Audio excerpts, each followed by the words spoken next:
I'll watch you Stuttgart against Aston Villa.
Good afternoon and welcome to Matchday Live. Chelsea trip to Molineux, a glorious sun-swept Wolverhampton this afternoon. 3 o'clock kickoff in the Premier League. The big news is, though, Frank Lampard, who's returned to the Chelsea dugout, has named his first team sheet and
right here for you on Matchday Live of Chelsea versus Wolverhampton Wanderers, coming your way at 3 o'clock this afternoon. Frank, just finished a press conference. How good does it feel to be back? Really good, really excited. Things have happened very quickly, so that's something for me personally to take on. But in terms of coming back to Chelsea, coming to a club that I've got such a connection with as a player and as a coach before, I'm very excited to get working. For all the emotions of that, for me, I think they're less important. It's more, can we get to work quickly and can we affect the team and obviously affect results? So really excited to be back.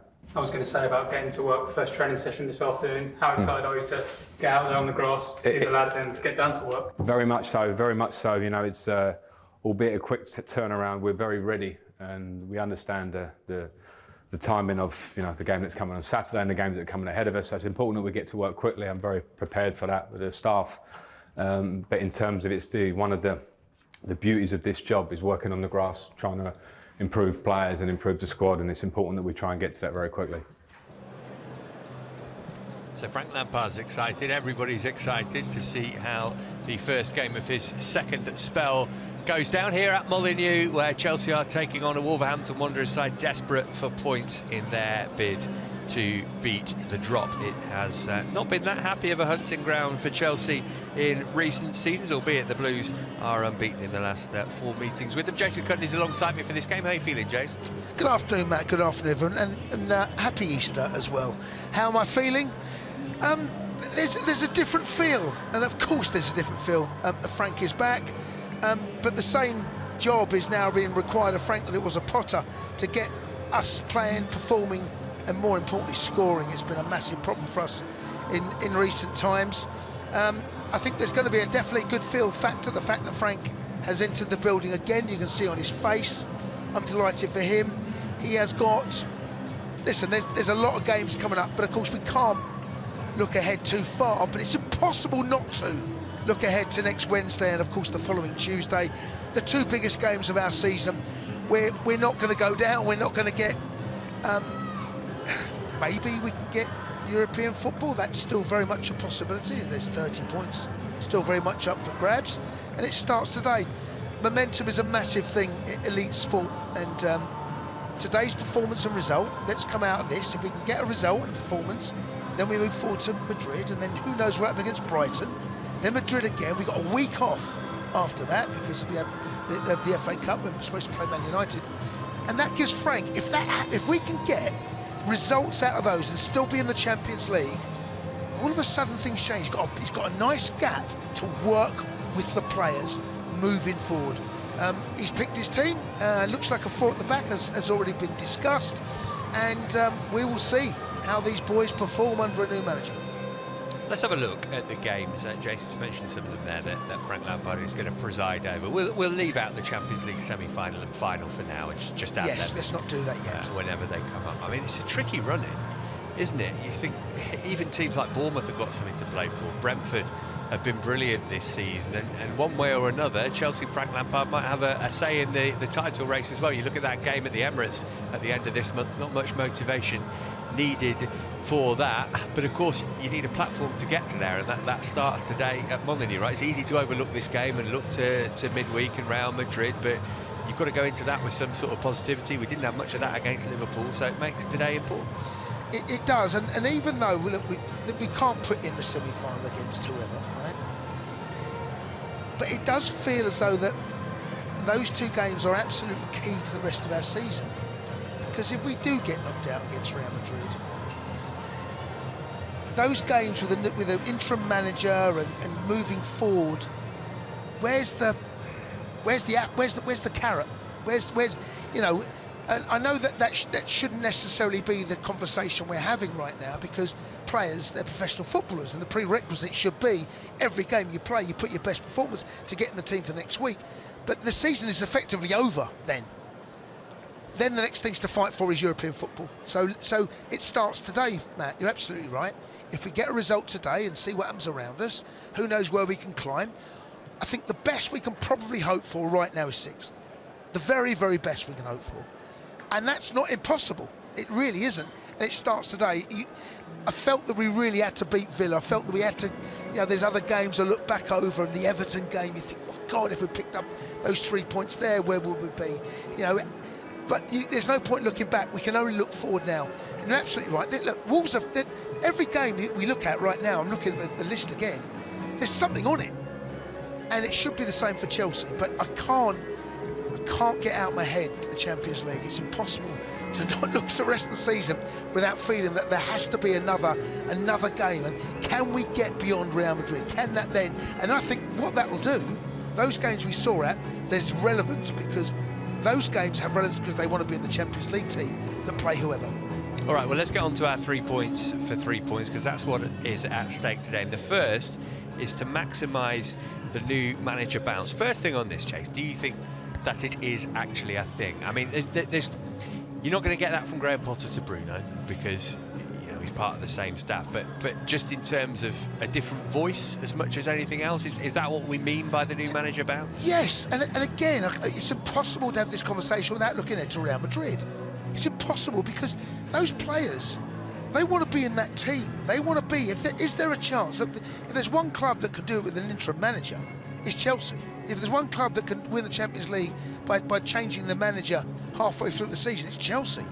So the manager bounce, there's 2 parts to this for me. There's today's game and looking, can we get in the manager's eye? Can I pick myself? Can I get myself in the manager's in his thought process to start in the Bernabeu against on Wednesday? And then of course that game, you look ahead to Brighton, tough game. Can I get into that team? And then there's the second leg, and beyond that. So that manager bounce, you'd like to think there's going to be a new voice. Looks like there's a change of shape. There's 1 or 2 players in this squad that will feel, if I get the chance, Aubameyang's one of those. Because there's a change of shape, there's the back 3, of course, there's a defender missing. It offers opportunities in the middle of the park. Conor Gallagher's got his chance today. Well, that brings us nicely on to point 2, which is to dominate the midfield like Chelsea did against Liverpool. There are 2 key things here. One, I think, is Gallagher and the energy that he brings. No Kanté, which I guess is understandable with midweek in mind, but you've got Kovacic with the class and Fernandes with the sheer work rate, the fact that he's touched the ball more times than anybody else for Chelsea since he joined. It's not even close. It's hundreds of times more than the next nearest player. But the other key factor today in terms of Chelsea winning the midfield battle is Wolves' most important midfielder, Ruben Neves, is not playing. He's suspended. Yeah, I thought, look, it's a change of shape. I thought we were really good against Liverpool. That 3-man midfield that we had of Enzo and Cover and Ngolo, I thought were outstanding. All of them. done their role, played their part, except for Covers when he couldn't really have gone on and scored. But the change is changed. So what are we? Are we a 4-2-3-1, a 4-3-3? Though the shape change. One thing's for sure, we're a back four, it would appear. What that does in front can change either in possession or out possession. Conor Gallagher's role is going to be key in there for me, because he's the one that's got the energy. He can sit and also be that protection in front of the back four. But what we can also do, he's got the energy to press high in that back, squeeze. If we're going to go as a unit, who's the catalyst? Who goes first? How do we squeeze?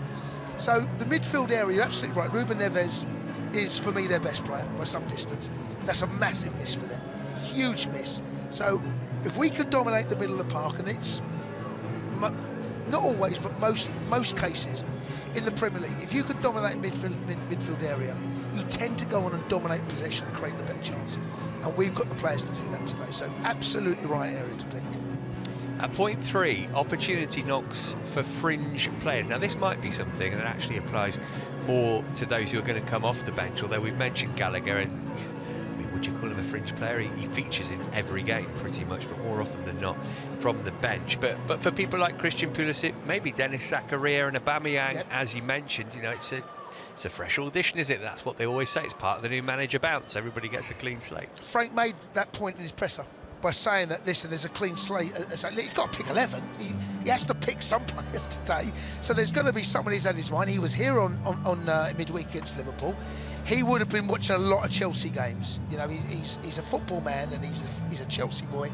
So he would have watched a lot of these Chelsea games, and he would have an opinion 2 or 3 weeks ago before this job even came up. So he'll have an idea about what he would probably do.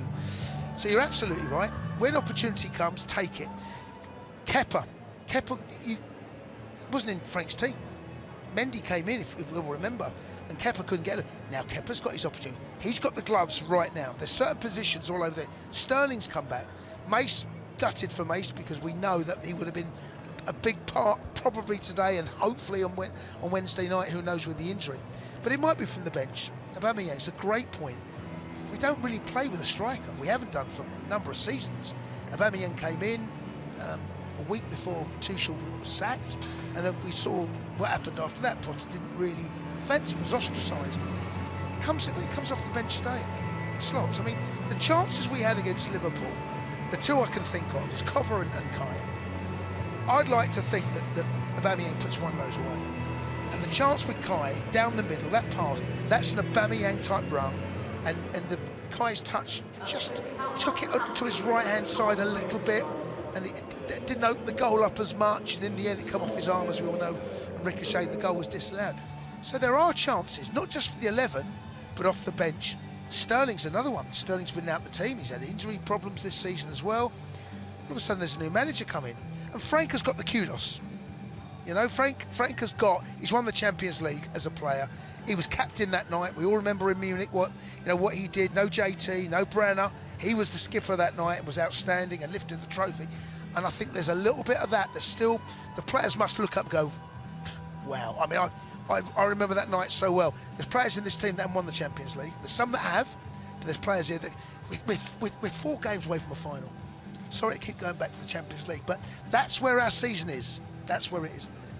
We're going to see Frank Lampard's press conference in a minute. Before we get there, though, something that he references in it, I want to get your opinion on this, Jace. Can he help with the goal-scoring issues because he was such a supreme goal-scorer? So I'm not saying that Kai Havertz scores that chance that the rebound goes in off his arm against Villa because he has a chat with Frank Lampard, but there must be conversations, even in this brief time. Hey, I've seen you do this, why don't you try do this kind of thing? Why don't you get into the box a little bit later, you know, go cold before you take the shot, all that kind of thing. Can that have happened yet? It's hard to say that can happen yet, but the shape change tells me that Frank is looking at that other end of the pitch. So I think defensively we're a very good side. I think that we have the players to play a 3 or wing backs. Reece is as good as anyone in world football. Chilwell is on the bench today, but can also do that job. I just wonder whether Frank has got, do you know what? Defensively, we're a very good team. We're a really good team. Where has our season fallen down? It's about putting the ball in the back of the net. And it's not through the lack of creating chances. It's not like we don't create chances. We miss chances. So we've now got pretty much a 3-pronged attack, it would appear, and there's going to be runners from midfield. So I think Frank may have looked at that saying, do you know what, we need to score goals. Defensively, we are good. If we can keep the back door shut, we will. If we create enough chances, we get enough bodies in the box, we should score. And let's be honest, Matt, some of the chances that we missed, they're big. These are big chances, not just half chances, glaring shot, 1v1s. All right, well, Wolves know all about that as well. They've actually scored fewer goals than Chelsea have this season, but it's not going to be 0-0. Don't worry about that. We're going to be back with live commentary soon. We'll hear from you as well on the Wherever You Go wall. But next, let's enjoy that Frank Lampard press conference that he gave to the assembled media after his appointment as interim head coach. Frank, it's been eventful. Welcome back. Thank you. Why have you decided to take on this caretaker role? It's a pretty easy decision for me. This is my club in terms of my playing career and having coached here before. So I have a lot of emotions and feelings towards the club. I'm also a very practical person, you know, and when you become a manager, you understand that you don't manage your own club, the club that you say is your club forever. And obviously I've been on a different path since I left Chelsea. But to come back in a time where the club have asked me to come and take the role, of course that's the most important thing, but also with a belief that I can come and help the cause in this period to the end of the season. So I'm delighted to get that opportunity, and I want to be, you know, I'm thankful for that, to the people that have decided to give me that opportunity. I'm confident in myself. I have a good understanding of the squad. Of course I've worked with a lot of them before, but also the training ground, the stadium, the fans, what Chelsea fans want, and I'll do my utmost in this period coming to give them what they want with my own hard work. Have you been told that this is strictly until the end of the season, regardless of what happens on the pitch? No, but I think the role and the explanation of my role speaks for itself and the period that I'm here for. So on that term, I'm not getting anywhere ahead of myself. I want to do the best possible role I can in a way that I can impact the club in the best way in this period, and after that we'll see what happens. Because you'll be aware, obviously, Roberto Di Matteo, when he led the team to Champions League glory, he stayed on. Is that an incentive for you? I don't think it's worth speaking about, you know, past moments. You know, Roberto did an incredible job and stayed on. That's a different part of Chelsea's history, and for me, in simple terms, it won't be my decision as such. So again, I don't want to jump forward to that. And I understand I'm probably going to get asked that question a lot and asked a series of questions. I've got my eyes wide open. I expect those questions. But the important thing for me is to kind of park that to the side and focus on the job in hand for me. And I'm very excited to do that, along with the staff that I will be working with and the players that I will be working with, because I was at the game on Tuesday night. I know there's a lot of talent in this squad, not just the players that played on Tuesday, but generally I'm excited to work with that talent and help them. And that's why I'm here. And the two key areas, I suppose, how do you manage the fact that it is quite a big squad of players, and also maybe the goal scoring problems? Are those two areas in particular and somewhere you can feel you can improve? Well, yeah, I hope so. I mean, it's modern day football has big squads, and I understand that Chelsea might be at the top end of that. I remember being here before, and I had lots of difficult decisions of really good players and good people that you have to tell you're not involved this week. And part of the job is to try and manage that situation and make every player feel included. Maybe in the beginning, going into this with it being a short term, that's a positive thing for me, because everyone can have a clean slate as such right now and show in training and show what they can do and be competitive in training, and a competitive nature that will then cross over to the pitch. That's the good thing about a squad. You push each other, and I'll try and manage that. In terms of the goal scoring, there's no genius answer for a coach to explain to you about scoring goals to a point. You can set up the structure of a team, work to get the team in a dominant area of the pitch a lot, and again we saw that against Liverpool, a lot of good chances. So all I'll be here is to work with repetition on the training ground, to work and speak in terms of speaking to the players. Fortunately, it was one of the parts of my game that was a big part of my game, and that's not me comparing anything, that's just understanding the mindset that it takes to be that aggressive, cold-hearted nature to want to score goals. And I know the players will have that. It's just a case of trying to direct that in the right way.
Premier League. A beautiful, bright, sunny day in the West Midlands.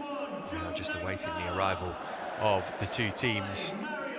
Chelsea under the stewardship again of Frank Lampard between now and the end of the season, looking to hopefully push up towards the European places, but with maybe more than one eye on the midweek game in Madrid. For Wolves, no such luxuries. They are just a point above the relegation zone coming into this game. They'll be buoyed by the news that Everton have lost at Manchester United earlier today. Their need for points is clear. Whilst we await the emergence of the two teams here, let's get into the wherever you go wall. People have been telling us where they're going to be watching the game from today. All around the world, people listening, joining us in association with Trivago, letting us know where they will be. Look at that, everywhere from Nairobi to Uganda to Melbourne.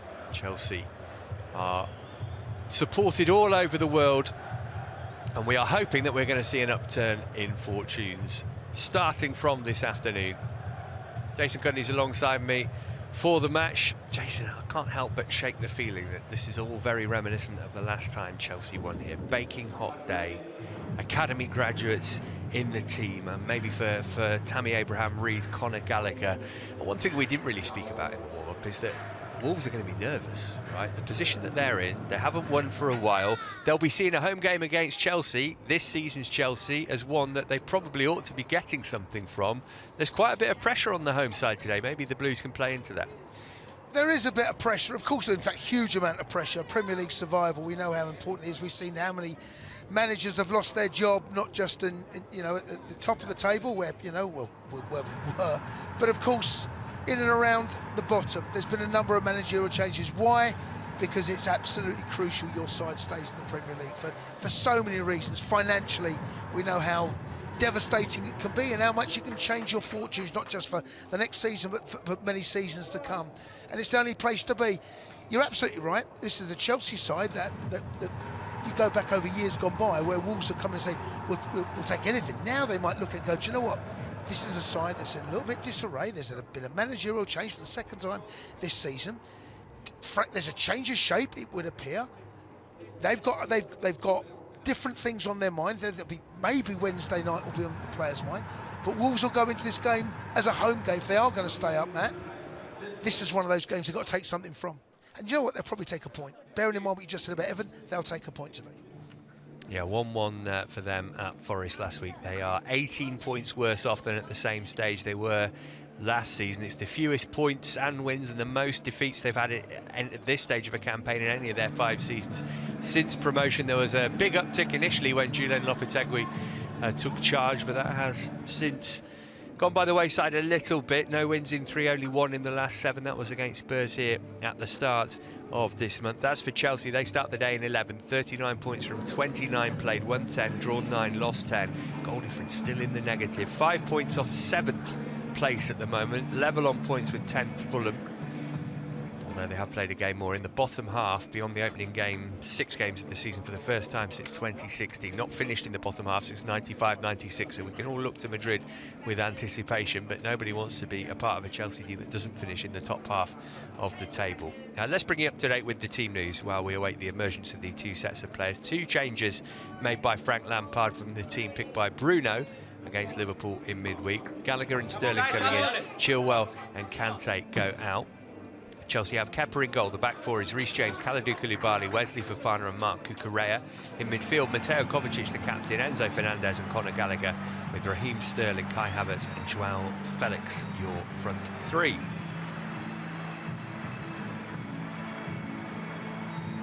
Wolves, they make changes themselves, 3 of them, one of them enforced because Ruben Neves is suspended. Elsewhere, João Moutinho and Adama Traoré drop to the bench. It means Gomez, Podence and a fella called Diego Costa are the men who come in. Jose Sarr is their goalkeeper. Back 4 is Nelson Semedo, Craig Dawson, Max Gilman, who's the captain today, and Totti. Then it's Daniel Podence, Mario Lemina, João Gomez, Matheus Nunes, and Matheus Cunha is up front alongside Diego Costa. Their subs are Bentley, Bueno, Collins, Hodge, Hwang, Moutinho, Neto, Sarabia and Traore. Chelsea's replacements Mendy, Chilwell, Badiashile, Chalobah, Zakaria, Mudryk, Pulisic and Aubameyang. And the referee is Peter Banks. You expected a fast start from Chelsea today, Well, I'd Des? like to think so, Matt. You know, this is a Wolves side that haven't got their best player. If you can turn the crowd or make them silent, a lot of what goes on at the bottom of the table does come from what you call that 11th man. We saw Everton, what they did against Spurs, even though they had a player sent off. That 12th man is normally, well, it was 11th man.